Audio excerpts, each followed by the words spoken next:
Kenalkan, nama saya Nadira. Saya akan menjelaskan tentang pengaruh pandemi terhadap defisit APBN negara.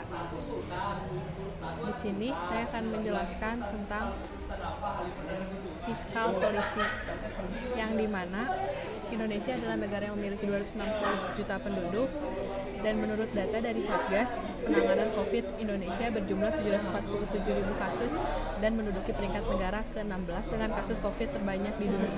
Hal ini berdampak terhadap peraturan pemerintah untuk melakukan PSBB, pembatasan sosial berskala besar, dan tentunya menghemat proses perekonomian di Indonesia, terutama di kota-kota besar seperti Jabodetabek, Medan, Surabaya, Bandung, dan kota-kota lainnya.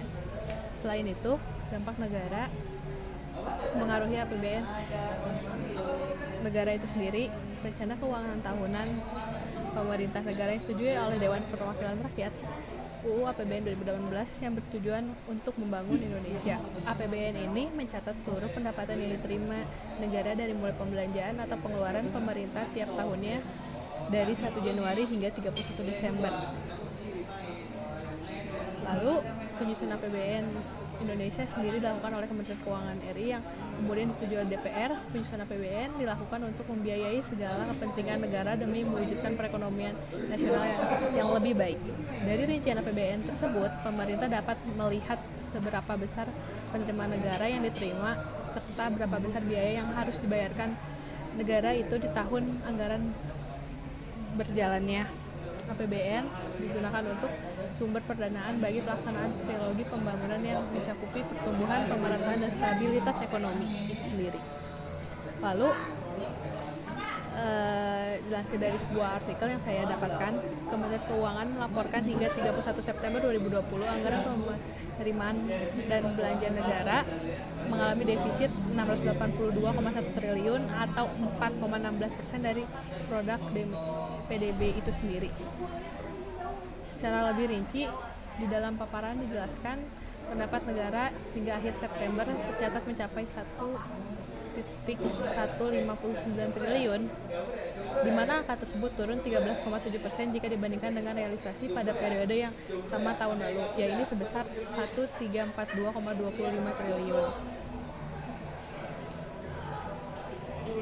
Pemerintah merancang pendapatan negara bakal mencapai 1,699% dari rencanakan pemerintah. Penerimaan negara yang berasal dari penerimaan dalam negeri terdiri dari dua sumber. Yang pertama penerimaan perpajakan dan dari target Perpres 72 yang sebesar 1.404 triliun. Angka tersebut setara dengan 8,87 yang menjadi target Perpres 72 yang sebesar 294,1 triliun. Sementara untuk penerimaan yang berasal dari hibah tercatat mencapai 5,7 triliun atau melampaui target dalam Perpres 72 2020 yang sebesar 1,3 triliun. Berdasarkan pemaparan di atas, saya dapat mengambil kesimpulan.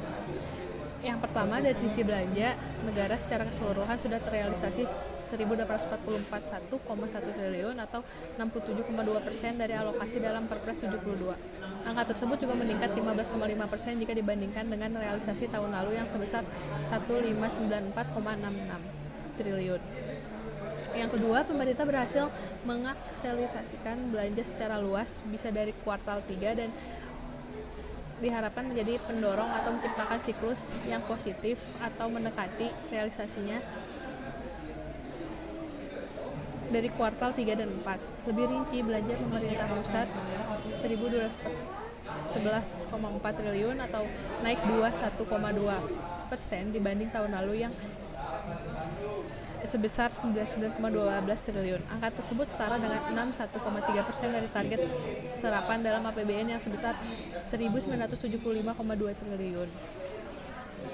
Yang ketiga, untuk transfer ke daerah dan dana desa TKDD, realisasinya sudah mencapai 629 triliun atau 82,4%.